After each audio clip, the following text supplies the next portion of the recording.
Good morning. This is Talking Animals on WMNF. I'm Duncan Strauss, and my guest today is Kari Bagnall, founder and executive director of Jungle Friends Primate Sanctuary. Situated in Gainesville, Florida, Jungle Friends offers permanent sanctuary care to nearly 200 monkeys who are retired from laboratory research, or former pets, or those who have been confiscated by the authorities.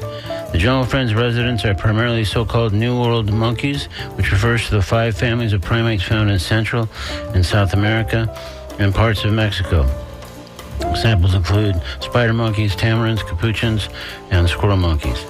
I previously interviewed Kari Bagnall in 2013, so I thought it might be intriguing and valuable to speak with her now, a dozen years later, and explore how Jungle Friends has evolved over that period, any fundamental changes in policy or philosophy or primate care, lessons learned, and so on. When it comes to discussions of primates, in the realm of animal welfare and sanctuaries, New World monkeys seem to get a bit of short shrift as compared with chimpanzees and other great apes. So we hope it's helpful to spotlight these monkeys and their stories on today's show. That and more when I speak with Kari Bagnall in just a moment here on Talking Animals on WMNF.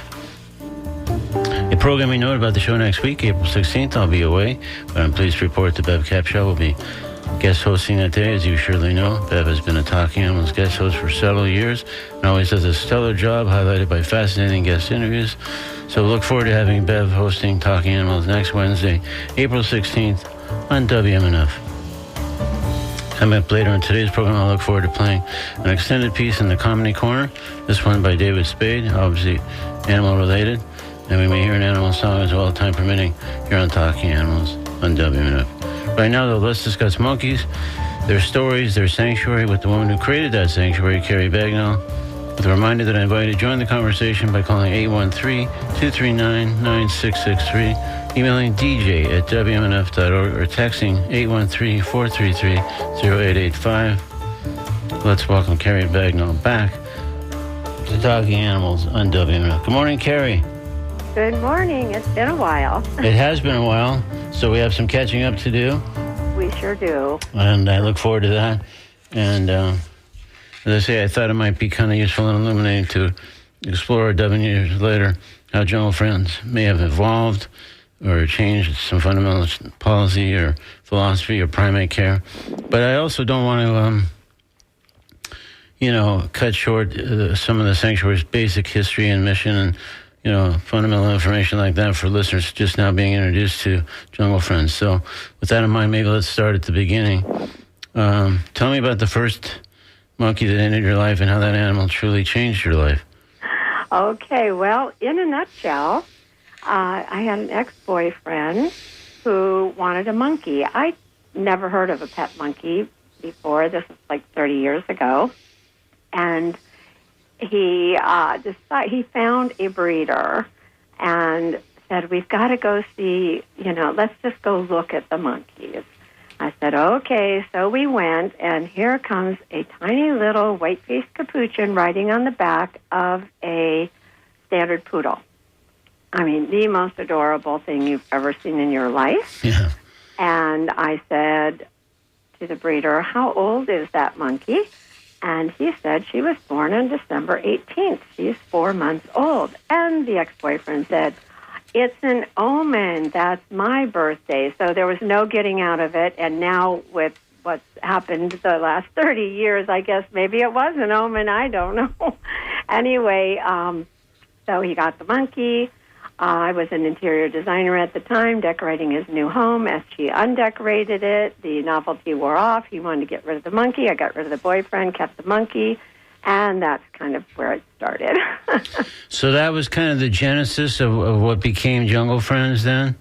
Yes. Well, I saw, this was before Internet or Google or any of that, so I asked the breeder if I could come and volunteer to learn more about the monkeys. I'd read all of Jane Goodall's books, but they were all chimps, so I thought I'd learn more about monkeys. Yeah. And that is where I saw a baby monkey being pried from the back of the mother, baby screaming and crying, mother screaming for her baby, and thought, oh my God, this is wrong. I had no idea, and most people don't know that this is what goes on.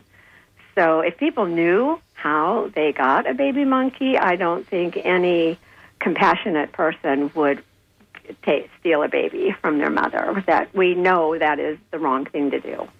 So I saw that, and that's what changed my life. I was very upset, and so was my girlfriend, who was there with me and saw it.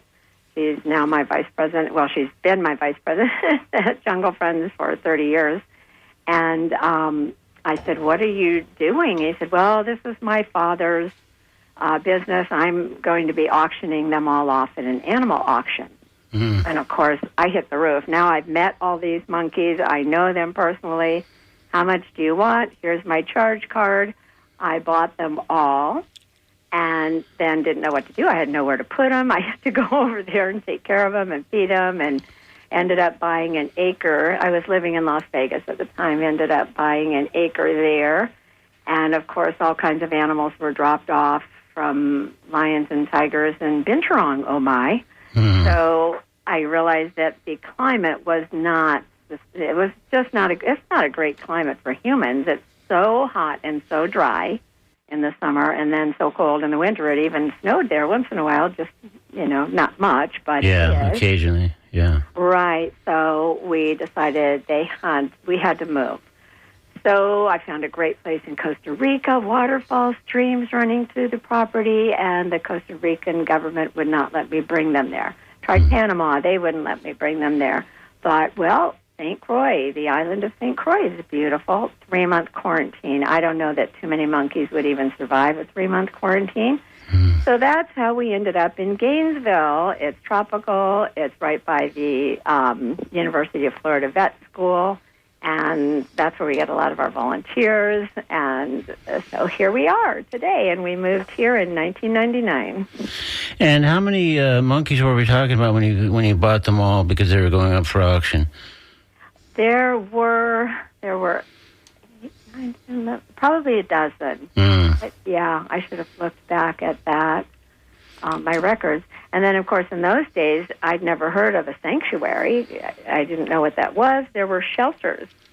And then they sent, they adopted out monkeys. They adopted out dogs and cats. So I'll adopt out monkeys. And I said you had to take 2 or more because they need to be with their own species. I had to inspect to make sure they had indoor, outdoor places to go. And all of those monkeys all came back. Just too much to handle for those people that thought originally, hey, wouldn't it be great to have a monkey? Right. I mean, life gets in the way. There's no way. Humans are a poor substitute for monkeys. Really? I'm sure you found that over many years' time. Yeah. Oh, yes. Well, so here's the thing about that. Tons of people love animals, a giant number of folks rescue animals, but it takes a rare individual to decide to create a sanctuary, even if at the time he didn't really know what a sanctuary was. just the idea to provide lifelong care to a multitude of animals. I mean, what would you say about you or your background, your personality, maybe other traits that helps explain this? Because maybe you didn't fully realize it at the time, but that was taking a huge life-altering step that... often right. People that take that step, they're in it, they're lifers. There's really no coming back or changing back to whatever their original life was. Right, and seeing that changed my life, of course. You can't unsee something like that. Yeah. Once the bell is rung, you can't unring that bell.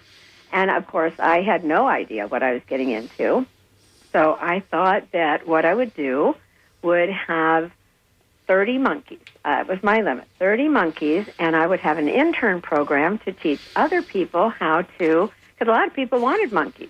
I said, don't buy them from a breeder. You can start your own sanctuary. There's so many monkeys that need homes. And so I started an internship program so that people could learn how to start a sanctuary. Now, out of that program over the years, we had someone did start a farm animal sanctuary, and another person did start a very small primate sanctuary. And since then, I've had another person start an animal sanctuary at a school. So out of 30 years, 3 people have done it. So, 3 people have done some counterpart to what you did, yeah.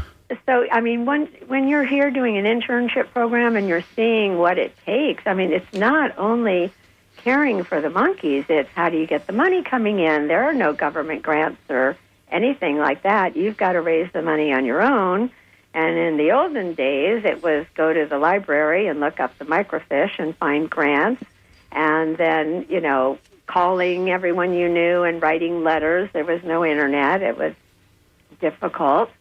And so people didn't want to do that. People don't like asking for money is one thing I found out. Yeah. And you have to be, I was in business. I had my interior design business. Prior to that, I had a real estate business. So I knew business and marketing. Yeah. I didn't know about fundraising, but I learned pretty quick. Had to. I'm sure. And so. Yeah, but that's the thing. I mean, starting a sanctuary, but people don't know because they get into it before they realize kind of what's all enveloping them. But it's just enormous commitments and enormous sacrifices. And, often your home is on the premises and there's endless hours and, of course, vet bills and all kinds of things with illness and injuries, not to mention food bills. And it's just bottomless expenses. Like you're saying, the fundraising portion becomes almost paramount to keeping keeping the operation going. Right. And then finding staff, because I have people come in telling me, they love monkeys. This is their dream job. And then they run screaming in the streets away from here when they find out they're not the sweet, cuddly little monkey you thought that you were coming to help care for. They're wild animals, and they're going to try to get you. And they're mostly pranksters. I don't say they're vicious, although they can be if you do something that they don't want you to do. Yeah. When you say they're trying to get you, what does that mean? If they sound like they're often kind of pranksters, as you say, joking around. But what are some of the other things that send staff members running for the exits? Okay, so especially the white-faced capuchins, they are the known pranksters, delinquents, whatever you want to call them, but they know a new person's here, and it's like the word spread. So they walk around, and one thing they will do is they'll take a toy and drop it right outside their habitat and reach their arms out and look lovingly and longingly into the new volunteer's eyes, asking for help. Please pick up my toy and hand it to me. So, of course, they bend over to pick up the toy. Monkey grabs their hair, bashes them into the side. Oh, jeez. Monkeys just laugh. They think that's hilarious. And these staff or volunteers are not real thrilled about that. I'm sure they didn't bargain for it, right? Yeah. Right. And we try to educate them and let them know what they're getting into now, especially. We're hiring right now, and we do working interviews because most people have never worked with monkeys or even wild animals before. So we do working interviews first so you understand what you're getting into. And what kind of things, in those working interviews, what kinds of things are you, with the tremendous expertise and all those years of experience, what are you looking for to identify in those prospective new employees? Well, what we do is we put them in every area. So we will start them usually in Munchkin Land, and that is where the marmosets and the tamarins live. Okay. And Lindsay, who's been here for, I think, going on 13 years now. Wow. So she's been here for a long time, and she has them work with the marmosets and tamarins, they're less than a pound. They're tiny little monkeys. They're not going to try to kill you. Yeah. And so we start them there to start off there. So we'll have them work a day in Munchkin Land. Then we'll move them to Emerald City. You're kind of getting the theme here. Yeah. Seems to be a running theme for sure. Yeah. Exactly. Emerald City is where our squirrel monkeys are. And they weigh about a pound or two. We have some chunky monkeys over there. And they are just very sweet. Now, most of them come out of laboratory research. Only 2 are former pets. And they're almost as smart as the capuchins, but they're not going to try to get you. If if you stick your finger in their cage, they think it's finger food. They're going to bite it because they think it's finger food. Yeah. Otherwise, not because they're trying to be malicious. They're just saying, here's something to eat. Exactly. Yeah. So then we move them to Emerald City, and they work with a little bit larger monkey. And then if they pass that, we move them. We ask them first if they don't mind a little dose of chaos in their life. And if they don't, we move them to Kansas, which is where the capuchins and spider monkeys live. And if they can make it through Kansas, then, we think we've got someone who at least knows what they're getting into. Now, we've had people say, I can't work with the big monkeys or the capuchins. They're too smart. They're too dangerous. I just want to work with the marmosets and tamarins or the squirrel monkeys, then that's fine, too. Yeah. We like everyone to be cross-trained, but if you're too afraid, we don't want you over there being afraid, of course. We want our staff and volunteers here to have this be their happy place. They love to come to work. They love to see the monkeys, and the monkeys remember them and know them, and they create relationships with the monkeys. So it's really an amazing place to work. But you need to know they are wild animals. Yeah. And know how to behave around them and how to talk to them. And there's just a lot to learn. I still learn. If you're not learning something every day, you're not paying attention. For sure. So, Kari, so it sounds like if I follow you, if they kind of get through at least two of the three main territories of the sanctuary in that working interview, then they could be hired at that point, even if they want to steer clear of the Kansas section. Yes, and we will have them work because we care for the monkeys from sunup to sundown. So right now it's 6 a.m. to 8 p.m. Wow. So we have 2 to 3 different shifts. Yeah. So we'll want them on the morning shift, which is feeding and, medications and that kind of thing, as well as the middle of the day, which is cleaning and, caring for them, moving them to another habitat, locking them out of their bedrooms so they can be cleaned. And then the evening is making sure that everyone has access to their buildings, making sure that the temperature is correct. If it's too cold, are the heaters all on? Are the thermostats set at the right place? If it's too hot, is the AC on? For some of our older monkeys, we have a lot of elderly monkeys that need to be in AC. We have diabetic monkeys who it's difficult for them to control their body temperature, so they need heat and AC year-round so that they can get out of the heat or get out of the cold whenever they want to. Yeah. Yeah. Wow. Well, obviously, so it takes usually about 6 days, 5 to 6 days. Yeah, to get up to speed, you mean? And, to see if this is even something they can do or want to do. Right. And then we check with all of the leads or supervisors in the area. How did they do? And what do you think? Where do you think they'll be the best fit? And then we ask them, how do you think you did? Where do you think you'll be the best fit? And, try to work on that. So then hopefully we've got someone. Some new people, yeah. Yeah. Well, let me let folks know who might have just tuned in more recently. This is Talking Animals on WNF. I'm Duncan Strauss. If you did just tune in a moment or two ago, my guest is Kari Bagnall, founder and executive director of Jungle Friends Primate Sanctuary, which is in Gainesville, Florida, and offers permanent sanctuary care to nearly 200 monkeys who are retired from laboratory research, their former pets, or they have been confiscated by the authorities. If you have a question for Kari or would like to offer a comment, please call 813-239-9663. Email dj@wmnf.org or text 813-433-0885. So a follow-up question, and I guess to the working interview sort of processes, to what extent do these monkeys exhibit different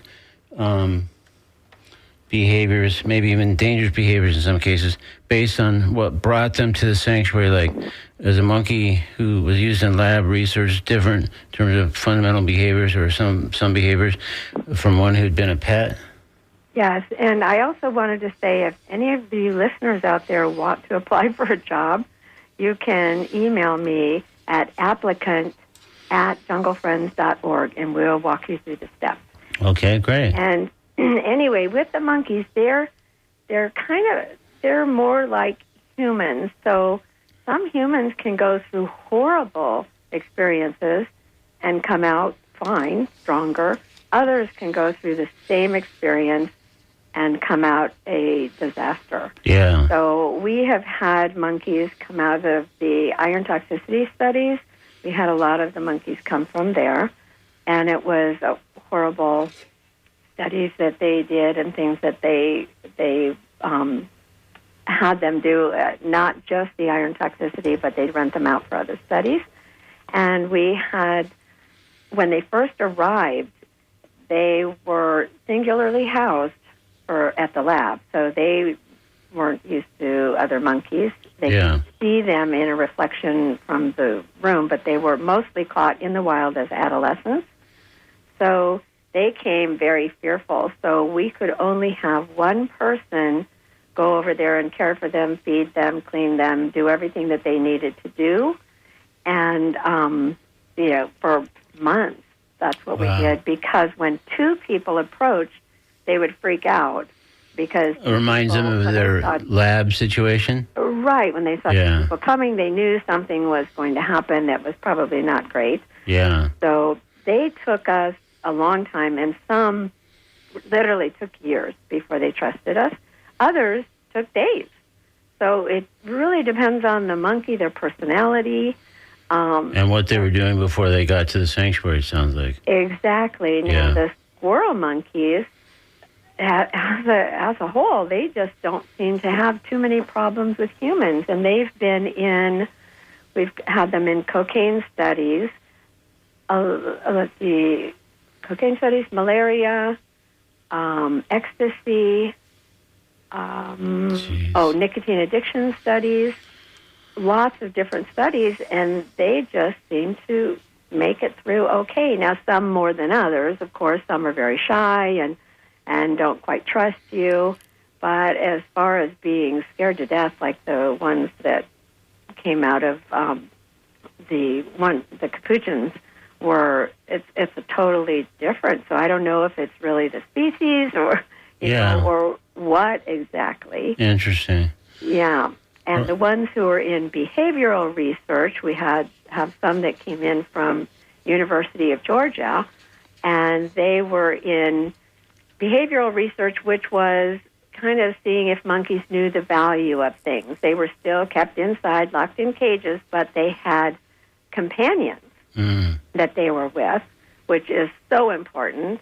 And they did trading studies. We still have a monkey here named Trader Nick who still wants to trade. You walk by his habitat or his bedroom, and he's trying to hand you a leaf or a bush or a blanket. And what is he trying to get in return? Cashews, mostly. Okay. All right, that's the currency over there for Trader Nick, it sounds like, All right, there's some callers. It looks like they want to get involved, so let's at least try to put one in the conversation. Oh, great. Yeah. Hi, you're on Talking Animals with Kari Bagnall. Well, I'm here accidentally.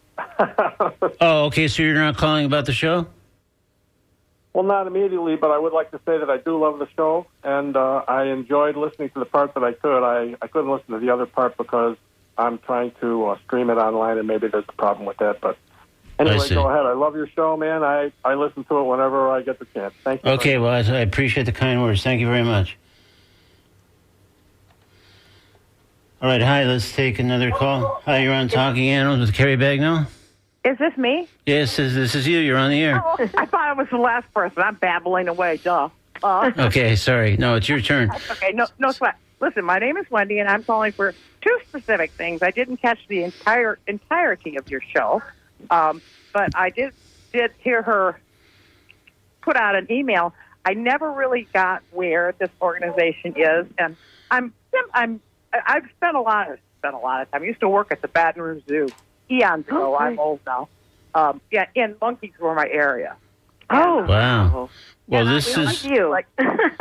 You're saying the secret words, I think. So Kari can answer if she'd like. But again, the Jungle Friends Primate Sanctuary is the place, and it's in Gainesville, Florida.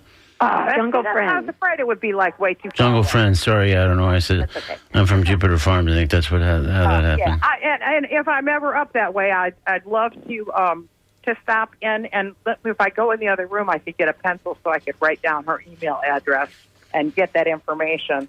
That would be awesome. That would be great. And we have a visiting volunteer center, so you could come. We have an airport right here in Gainesville. Get here. We'll come pick you up. You can stay right next door in the guest house, but the caveat is we will put you to work. Yeah, right. And do you have an email address? Yes, it's my address is my name, Kari, Kari, Bagnall, B as in boy, Agnall, at junglefriends.org, O-R-G.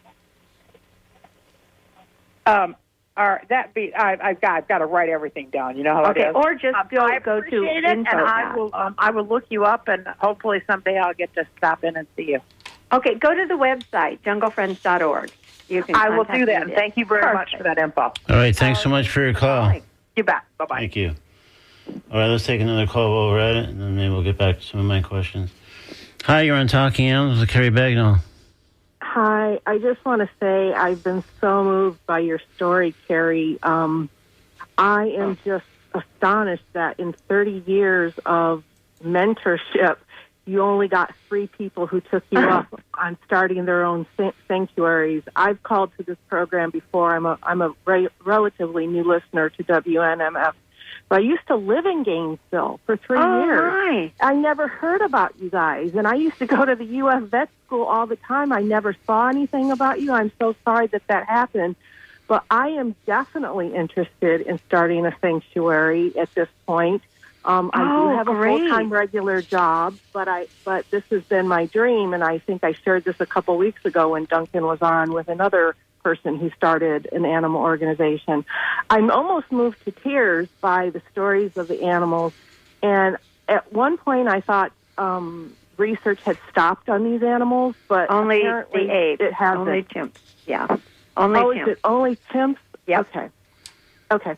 So I wanted your email too to ask you how I might be number 4 in 30 years who actually gets to start a sanctuary after speaking with you. I happen to be 71 years old, so I am looking for successors. So all this can be yours.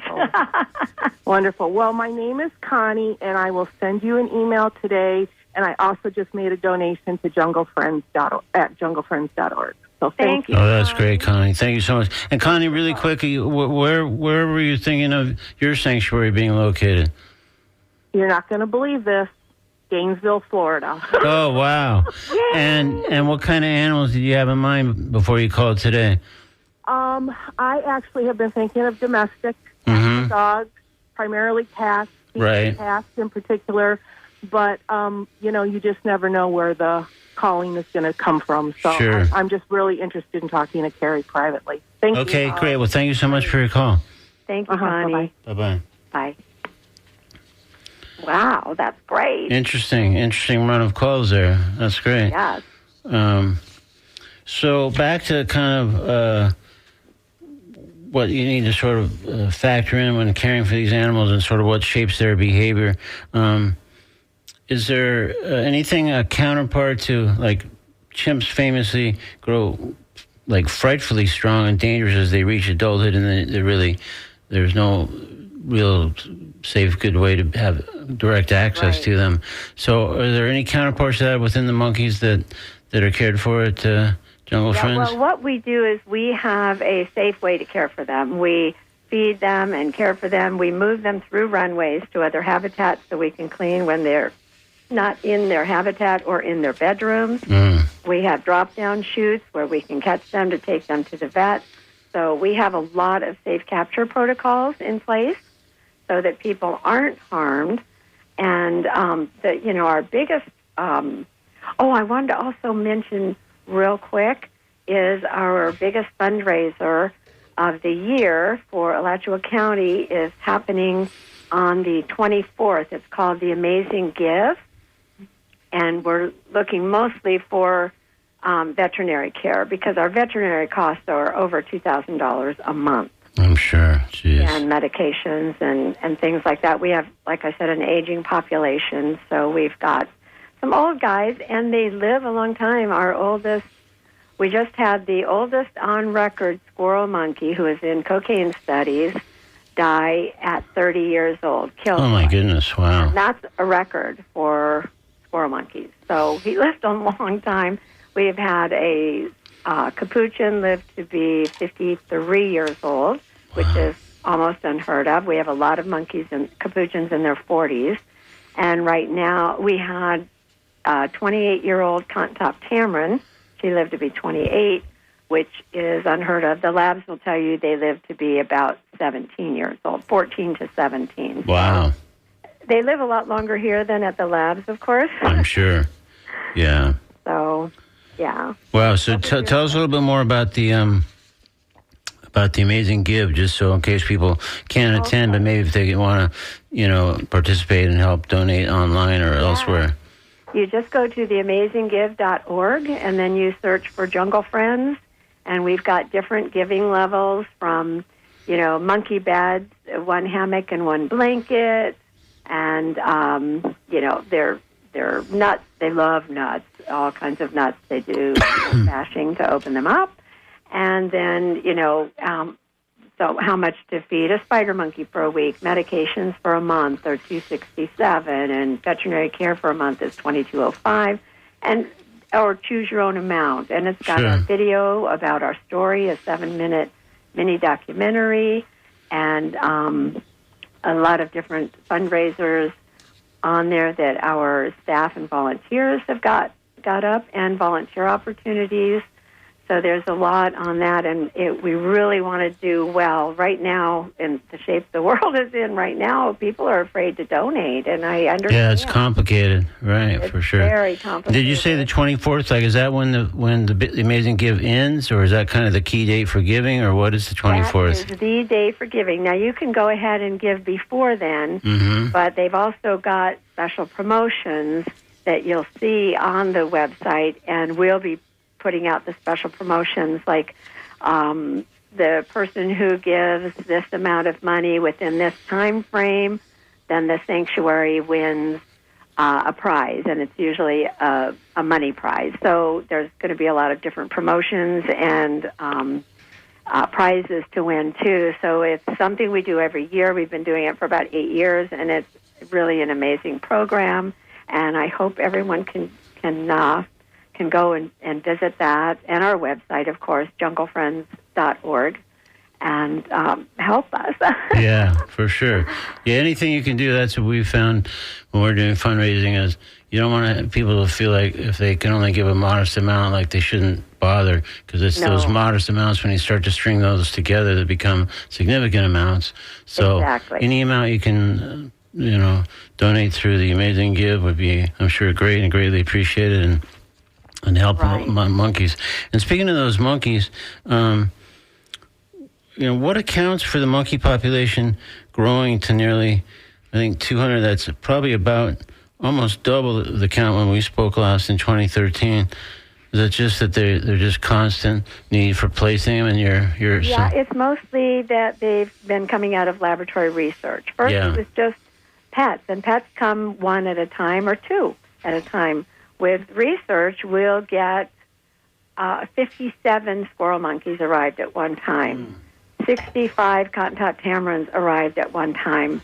So there's huge amounts, of monkeys from labs. It's not just one or two. And sometimes it is just one or two, Yeah. And 26 squirrel monkeys arrived from the tobacco study. And, so there are big numbers that come, and it takes so long to get everything built for them and get them in. By the time, we get them, like the 65 cotton-top tamarins started out being 169 cotton-top tamarins. Wow. But when I told the researcher that we needed to have them all have vasectomies before they arrive here, because we want to have vasectomies, we want them to have that enrichment, of course, but we don't want babies born behind bars, of course. So he looked at me and said that was unethical, to vasectomize an critically endangered species. Those the same people have been giving them either cocaine or nicotine or some kind of other thing as part of their studies? Yeah, and I'm unethical because I don't want them bred behind bars. Yikes. So what they did, the 169, it took 3 years to get this happening. Yeah. And they just placed them anywhere they could to have them bred in captivity. So 65 were left, and that nobody wanted. They either didn't breed, they were sick, or had missing limbs, missing tails, diabetic, had medical issues. So those are the ones we got. Which Jungle Friends is known for taking special needs monkeys. We are known for getting monkeys off of insulin, getting them on insulin first when they come and they're diabetic, and then getting them off insulin. So we get a lot of the special needs monkeys. We've had blind monkeys. We've had monkeys that are missing limbs. And we just had, for example, one monkey came in who his blood tested positive for methamphetamines and caffeine. He could hardly walk, and he was a baby. So now you wouldn't know he had a problem. His name is Scotty. We named him Scotty. And if you search online for Neo, the monkey who was on drugs, you'll see what his story was. The person who had him was a drug addict, is, I hope, in jail now. I'm told he is still in jail. And the monkey before this monkey came to him died of a cocaine overdose. Oh, geez. So, yeah. Quite a pattern there. Yeah, it's from one thing to the other, craziness and now there's we've rescued the monkeys that were being bred for the dark web, and I asked about that, and they said, you don't want to know. I promise you, Kari, you do not want to know. And I said, you're probably right, never mind. So I don't know what's going on there, but it's bad. Yeah. Well, let me let folks know again, this is Talking Animals on WNF. I'm Duncan Strauss. My guest is Kari Bagnall, founder and executive director of Jungle Friends Primate Sanctuary, which offers permanent care to nearly 200 monkeys who are retired from laboratory research. They're former pets, or they have been confiscated by the authorities. And you're invited to join this conversation by calling 813-239-9663, emailing DJ at WMNF.org, or texting 813-433-0885. In fact, let's take another call right now. Hi, you're on Talking Animals with Kari Bagnall. Hi, my name is Victoria. I just wanted to make a suggestion. It's Sure. my birthday month, and usually I choose a nonprofit on Facebook to donate any gifts that my friends give for my birthday. And I was wondering if she had herself on that program, and if not, would she put herself on there? And I'm happy to utilize that. That would be great. And we do have a program called Your Birthday Buddy. So if you go on the website, you'll see where it says Your Birthday Buddy, and we'll tell you who your birthday buddy is. And then we can help you get the information out to your friends and put links up for them to donate to your birthday buddy. Okay, happy to do that, but hoping that you'll also get yourself on the Facebook list. Yeah, I think she means, Kari, the Facebook, you have an opportunity when it's your birthday coming up to designate a given charitable organization that's that's highlighted in your birthday information, and that person then is recommending that people donate on their behalf as part of their birthday recognition. Right. And usually and gets several $100 at least. Yes, and we did have that in some, and I've got to call them about it because that just went down because they changed to PayPal or something, so I've got to send them information and join PayPal and get the information to them. And when is your birthday? April 26th. Oh, coming right up. Okay, I'm going to try to get that to happen soon. Okay. But meanwhile, if you want to find your birthday buddy, let me know who that is, and I can look it up for you, too, if you wanted to just contact me. I'll check it on the website. Okay, super. Thanks so much. And this is Victoria? Yes. Okay, thanks, Victoria. Thanks, Victoria. Appreciate the call. All right. Have a wonderful day. Bye. You too. Thank you. So back to the big expansion in the monkey population there. Do you have a particular criteria for accepting new monkeys? Obviously, you talked about the vasectomy and kind of how that went partially sideways, but it's still 60 some odd still ended up there. But is there a particular criteria? I mean, are you starting to run out of space, or are you able to keep expanding, or how does that work? We have plenty of space. We have 42 acres. Wow. We don't have the staff or the funding right now. So what we have done is just put it on emergency. If that monkey is going to be killed or there is nowhere for this monkey to go, that's when we take them. And we just took several monkeys in recently with, it was a big bust, and it was a really bad situation. So we are now trying to fundraise for these new monkeys. They're still in quarantine right now, but they were in dire straits, and there were hundreds of animals, and there were 10 that no one could take. So we took them, and they're in quarantine now. So we're kind of just doing it on an emergency basis, and we're putting other people who have them as pet monkeys on a waiting list. And I'm looking for other sanctuaries for them. We have about 6 monkeys on the waiting list that I've sent, our intake form to, and told them that right now we are not accepting monkeys unless it's an emergency. Someone died, and there's no one to take care of the monkey, something like that. And I will reach out to other sanctuaries to see how we can get them placed.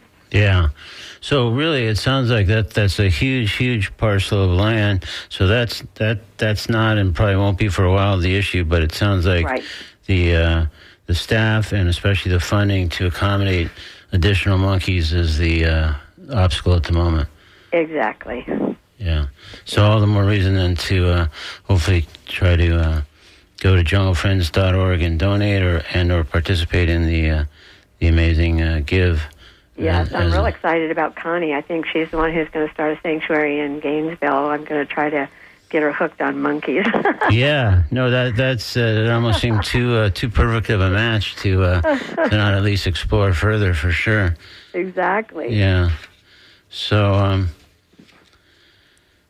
tell us, you mentioned obviously some monkeys and how they've gotten there, but tell us maybe 2 or 3 stories of particular monkeys that stand out in your mind, either because of how they arrived there or what their life has been like since they did become residents of the Jungle Friends, or just anything that's notable about just 2 or 3 maybe random ones that come to mind. Right. Well, like I started with Scotty, who was, we have 2 monkeys, Monkers and Zumi, who when we get confiscated monkeys who are babies, I go in. They're 2 girls that know me and have known me for years and years.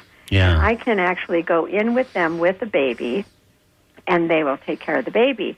The first time I did it, it was scary because I didn't know what was going to happen, but I really wanted the monkeys to be raised by another monkey, not by a human. Right. So I went in with them, and the monkey jumped on the back of Monkers immediately, and Monkers flew up to the top of the habitat, which is 15 feet up, and I'm like, oh boy, I hope she'll bring that baby down for his bottle.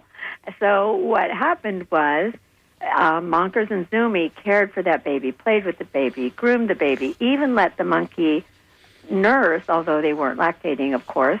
But when it came bottle time, I had to give Monkers, Zumi, and the baby a bottle. So it took more than one person.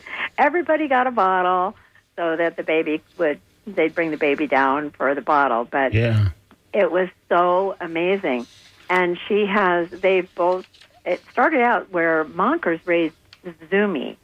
And that's how I knew she was mothering. Oh, I see. Because it's interesting. I was going to ask about how you had that hunch that this would work. Because it sounds like it worked right away. Yes. And she came with a whole group of 25 monkeys from a defunct sanctuary/zoo. Mm-hmm. And they all came together.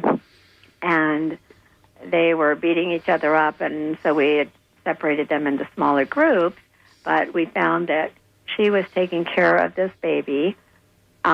who was very young, and Monkers was only 2 years old.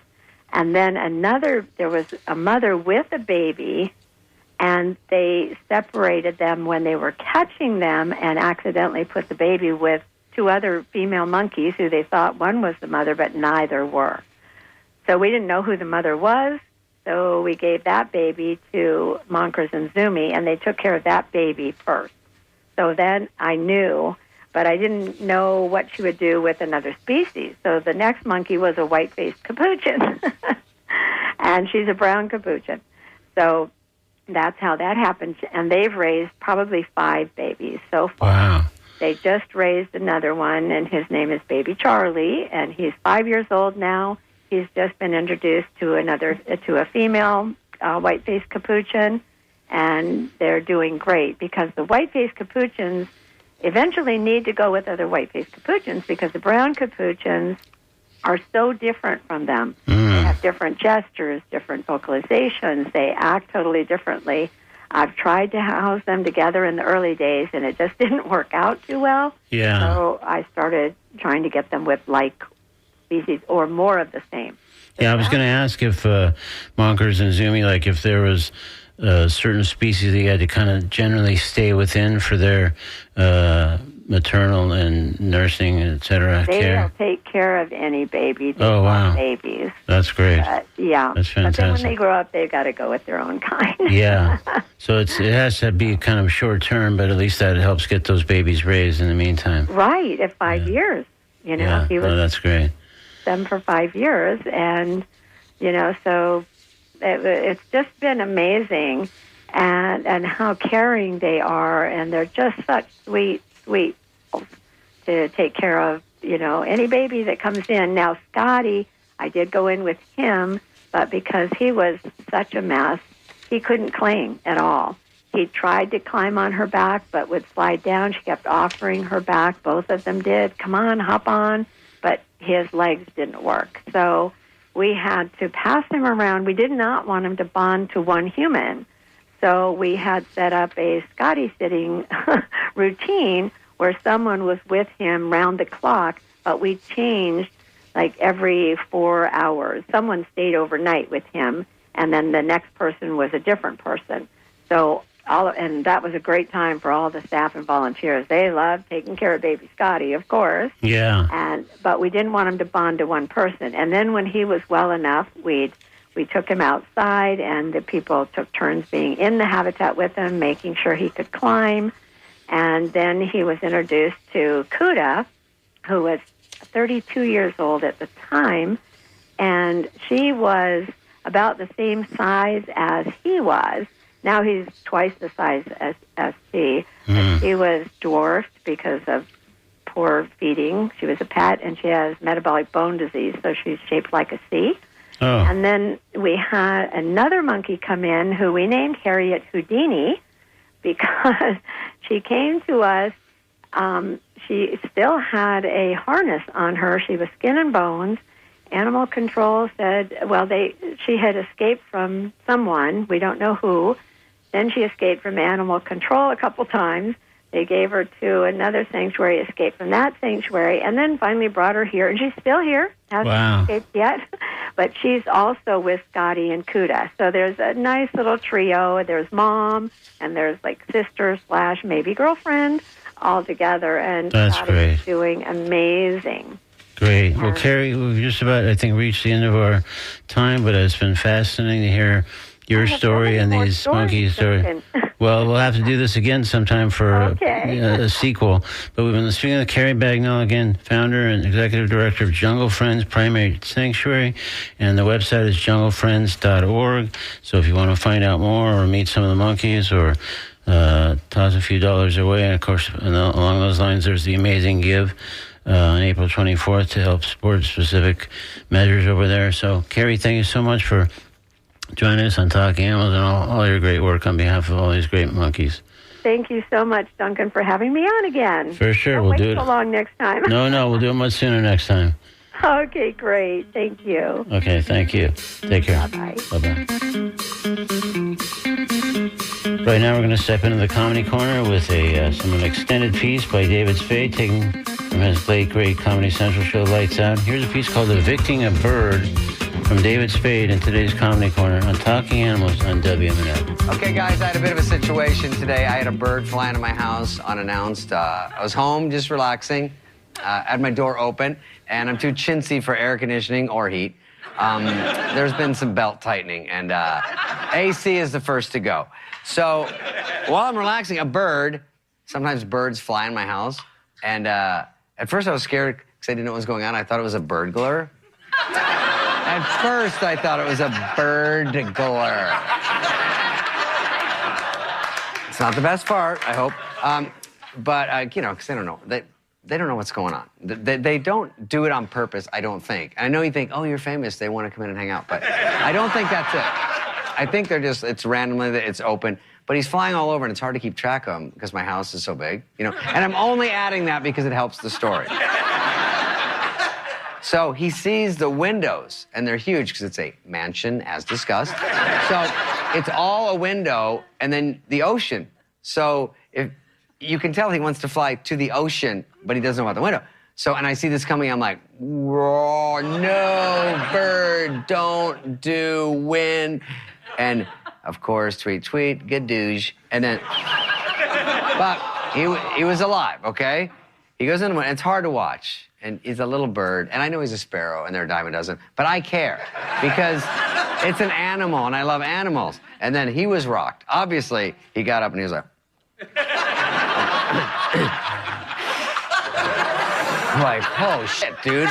My God, what happened? Like, he had no idea. And he saw me, and he was more embarrassed than anything, I think, because he was like, and then he's ruffled, but then he's like, boing, boing, boing, birds are, and he's like, and he doesn't even know where he's going. He's like, I wanted to go there for something, but he couldn't, remember. He was discombobulated for sure. Easily CTE at minimum. You know what I mean? Like, we didn't have to wait 20 years for the testing. This is live CTE on the spot. So I want him to go back out to nature, great guy syndrome. So I go over to the Arcadia door to open it. Of course, it's like 12 feet high, unusually high, It's a mansion. So I'm like, and it's all lats, and I open it just a little bit. But then I go over and stand behind him smartly because it's a trick. He's a bird. Of course, I'm going to win this one. So I look at him and he goes, and then I go, yes, keep going. Easily manipulated. So boing, boing, he's away from me. And then he gets all the way. Then I go over here and then I get him right to the part in the door, where he's supposed to go out. And he sees it. But of course, he's scared because he obviously just hugely before it. So he's like this. He's like, he tries to peck it to make sure there's no window there. Then he takes his little fork foot, pokes it out. Nothing. And then he's like, and he gets out. Then he's like, wings a little rusty. Then he's like, later. Flies off. And then I feel like an asshole because I'm like, oh, hey, no tearful goodbye, guy.